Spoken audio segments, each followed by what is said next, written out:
Good afternoon, everyone, and welcome. This is Twist Gaming, where you get to play board games with us. We are coming to you live here from the PhD Speed Gaming Expo. As usual, I'm Matt, and right now I'm joined with Yanni from Bellum board games. Well, war games, actually. We might be doing some board games War in the games, future, okay. but we're starting with a war game. War games. So, Yanni, how you doing today? Very good, very good. We're happy to be attending this event. I mean, we've attended other open days for distributors, but we're really happy to be working with PhD. They're doing a great job. There's a very good dynamic sense with their staff, and I think they're going to help us launch our game quite nicely. All right. So, first and foremost, tell me a little bit about Bellum. Well, Bellum is a new company, and we're launching a new game. This is a mass battle fantasy war game that's actually quite dark fantasy themed, but albeit a mass battle plays on a 4x4 table. It's quite geared for organized play, campaign play. There's extensive lore and background for the game. We've actually released on our website 4 novellas. There's 2 videos with background lore explaining the game. So we've done a great deal of world building in order to be able to achieve what we want, which is something which is completely our own vision for wargaming. Right, and then by releasing those novellas and those background videos like that, you really help build a scope of the landscape and get more investment from all of the players into the game itself, and then really just make it a rich lore. Exactly. And we've also invested heavily in art, as you can see. We want to have, to be able to make it real for the end customer, for the gamer, to be able to visualize not only the toy soldiers, the miniatures that he's going to be utilizing in the game, but what it looks like, why this is happening, how is it the storyline expanding, what's coming up next. So there's extensive background that people can find on our website and our social media, and as I said, on our YouTube channels and other mediums that we use to get the information out there. But one of the key points for the game is actually the product itself. We've invested as a company heavily in doing hard plastic for all our miniature range. So they'll be able to get what most gamers are used to, which is, utilize their plastic glue, assemble easily their miniatures, paint them easily, carry them easily. And we have very competitive price point as well, meaning that our core box, which includes 75 miniatures, is $85. Oh, wow. So we want to make sure that there's an ease of entry into miniature gaming, and they'll be quite rewarded because we've done quite a bit of design for the game itself. The lead designer is Alessio Cavatore. He did the core of our rules, but we've also developed it alongside with him, with our team, for what we wanted to see in a war game. So people are going to be rewarded both with the quality of the miniatures, the quality of the world building, and the quality of the game. So it's all there for them. So speaking about the quality of the miniatures, I mean, you brought some examples, and I'm going to pan over to those on the table right now. Yeah.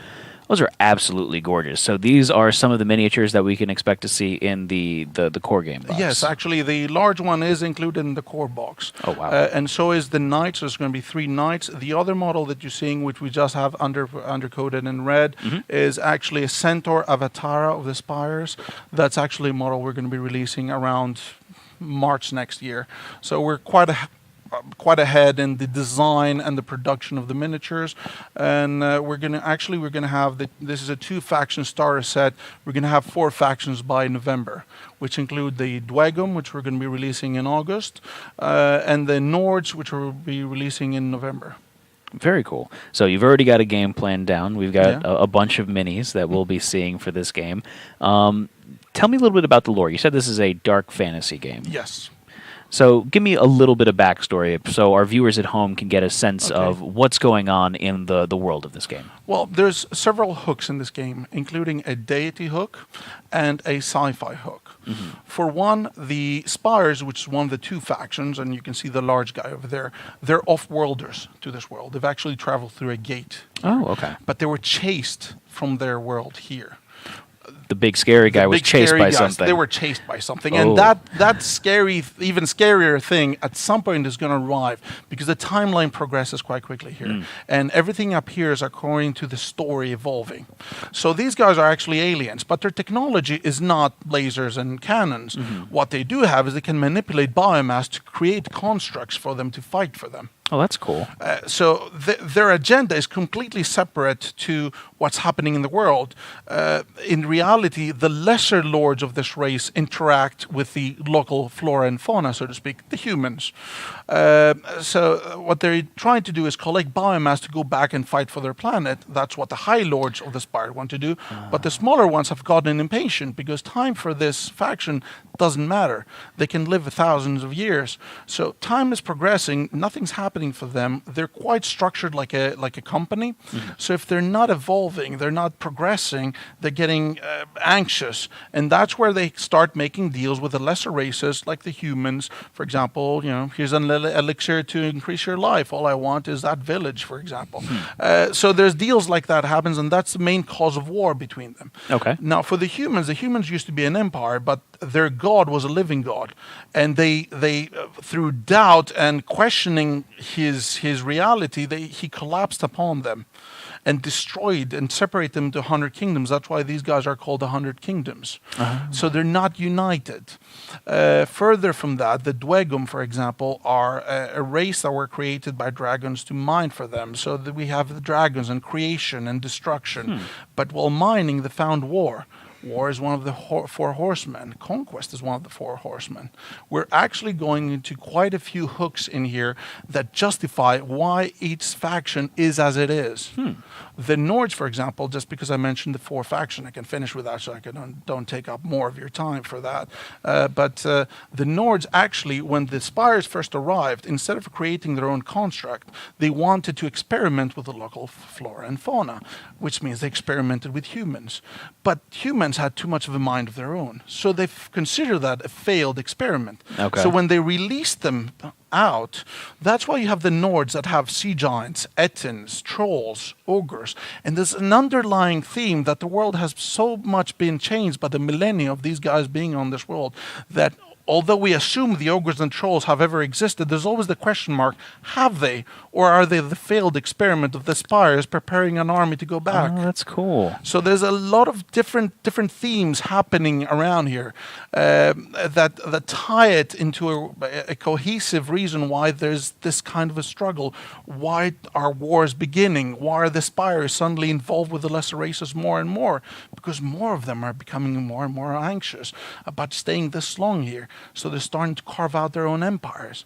And there's 4 factions in the first 5 months, but there's 18 in total conceptualized. Oh wow! That was my next question going to be: is there more factions planned for beyond these upward? You said 18 conceptualized.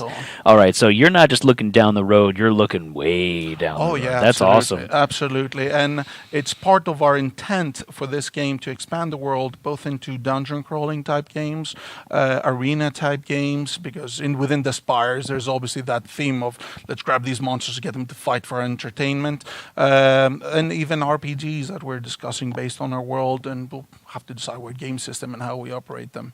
Very cool. So talk to me a little bit about some of the core aspects of this game that make it different from other war games. Absolutely. Well, the game, as I said before, mass battle, but plays on a 4x4 table. And you can have a 2,500 point game within an hour and a half to 2 hours maximum. The way we've achieved this is that in this game, nothing is deployed on the table. Everything arrives in waves according to their troop type, and that has to do also with game balancing. Because in this game, you have active scoring. At the end of every turn, you score points. So if you make a heavy-only army, you will have automatically lost the game because they arrive turn 5 and 6. So you need to be able to have the light units to grab ground, and I'll explain why that's important afterwards. Then the mediums to solidify objectives, and the heavies to wrap up the game. So not everything coexists at the same time. One of the great mechanics of this game is that the more you push your enemy, the more aggressive you play, your reserves actually arrive from behind your battle lines. So you don't have to trek all the ground to get where the fight is. The more aggressive you play, the more the game rewards you. All right, so that helps to speed up the game as well then. Quite a bit. And also the other thing which this game has, which gives another element of strategy, is that every unit is represented by a card. At the beginning of the turn, you stack the cards in the order you want to activate them in. And you're committed to that. Your opponent doesn't know in which order you're activating what. And in this game, we alternate activation. So it's a little bit of a pre-programming aspect as well. to it. Exactly, because we wanted to create fog of war and make sure that people understood that this is a medieval type game. There's no walkie-talkies here. There's no comm links here. A general raises flags, sounds horns. He's given the orders. You cannot change them. The gears are in play. Right. You cannot play reactively in this game. You need to have a plan, or if you want to play reactively and defensively, you need to foresee what your opponent is trying to achieve at that point. So more chess than checkers. Exactly. And there's also other factors like magic, for example, that affects the way these cards are played, or supremacy abilities that might give you once per game the ability to activate 3 cards in a row. But if your opponent realizes it and messes it up for you, you've lost that opportunity. You've activated 3 units for nothing, in essence. Very cool. I mean, this game looks fantastic, and I got to say the minis look absolutely astoundingly gorgeous to it. Thank you. And I know a lot of our viewers appreciate the dark fantasy concept here, especially with such high production values with the art and the miniatures. So I know that a lot of them will be very interested in that. So with that, where can our viewers go to find out more information about Conquest here? Well, at this point, on our website, obviously, parabellum.com, they can go over there, on our social media. But there's also a lot of information to the various distributors, especially the retailers. The distributors have a lot of information out there. And we have started giving a lot more elements and material to retailers that are going to be working with us.